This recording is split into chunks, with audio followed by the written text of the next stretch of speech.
السلام عليكم ورحمة الله وبركاته. الحمد لله رب العالمين حمد الشاكرين والصلاة والسلام على رسوله الكريم وعلى آله وأصحابه أجمعين. بسم الله الرحمن الرحيم. من أحب سنتي فقد أحبني ومن أحبني كان معي في الجنة أو كما قال عليه الصلاة والسلام. প্রিয় উপস্থিতি, আজকে আমাদের আলোচনার বিষয় হলো রাসূল সাল্লাল্লাহু আলাইহি ওয়াসাল্লামের উপর দুরূদের ফজিলত। তো দুরূদের অনেক গুরুত্ব এবং ফজিলত রয়েছে। যে রাসূল সাল্লাল্লাহু আলাইহি ওয়াসাল্লামকে যদি আমরা ভালোবাসতে চাই, রাসূল সাল্লাল্লাহু আলাইহি ওয়াসাল্লামের শাফায়াত যদি আমরা পেতে চাই, তাহলে অবশ্যই আমাদেরকে বেশি বেশি দুরূদ পড়তে হবে। রাসূল সাল্লাল্লাহু আলাইহি ওয়াসাল্লামের সুন্নাহ অনুসরণ করতে হবে। যে আমরা শুধু মুখে মুখে যদি বলি যে আমি আশিকের রাসূল, আমি রাসূলকে অনেক মহব্বত করি, কিন্তু আমার কাজে, আমার কর্মে, আমার লেবাসে যদি না থাকে রাসূলের সুন্নাত, তাহলে কখনোই আমি প্রকৃত আশিকের রাসূল হতে পারবো না। তো রাসূল সাল্লাল্লাহু আলাইহি ওয়াসাল্লাম বলেন যে ব্যক্তি আমার উপর একবার দুরূদ পড়বে, আল্লাহ তাআলা তার উপর 10টি রহম নাজিল করেন এবং তার 10টি গুনাহ মাফ করেন এবং তার 10টি মর্যাদা বৃদ্ধি করে দেন। নাসাই শরীফের হাদিস, রাসূল সাল্লাল্লাহু আলাইহি ওয়াসাল্লাম বলেন, মান সাল্লা আলাইয়া সালাতান ওয়াহিদাতান সাল্লাল্লাহু আলাইহি আশরা সালাওয়াতি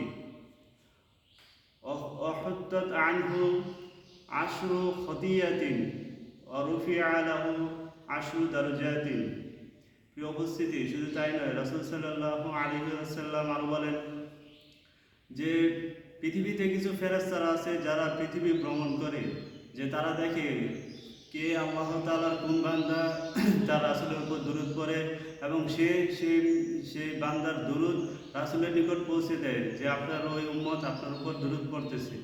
সুবহানাল্লাহ। তো রাসূল সাল্লাল্লাহু আলাইহি ওয়াসাল্লামের উপর যদি আমরা দুরূদ পড়ি, তাহলে তিনি এই ফেরেশতারা আমাদের দুরূদকে রাসূলের নিকট পৌঁছে দিবেন।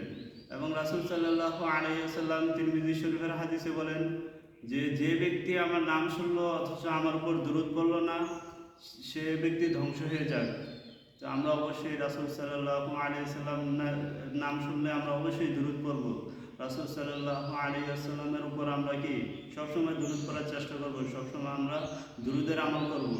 তো রাসূল সাল্লাল্লাহু আলাইহি ওয়াসাল্লাম আহমদ শরীফের হাদিসে বলেন যে قال رسول الله صلى الله عليه وسلم من صلى على محمد وقال اللهم أنزله المقعد المقرب عندك يوم القيامة وجبت له شفاعتي।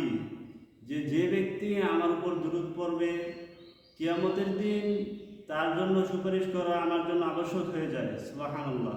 তা আমরা যদি রাসূলের সুপারিশ পেতে চাই, আমরা যদি জান্নাত লাভ করতে চাই, তাহলে অবশ্যই রাসূল সাল্লাল্লাহু আলাইহি ওয়াসাল্লামের উপর দুরূদ পড়ব। আল্লাহ তাআলা আমাদেরকে বেশি বেশি দুরূদ পড়ার এবং রাসূল সাল্লাল্লাহু আলাইহি ওয়াসাল্লামের সুন্নাহ অনুযায়ী জীবন পরিচালনা করার তৌফিক দান করুন। ওয়া আখিরু দাওয়ানা আলহামদুলিল্লাহি রাব্বিল আলামিন।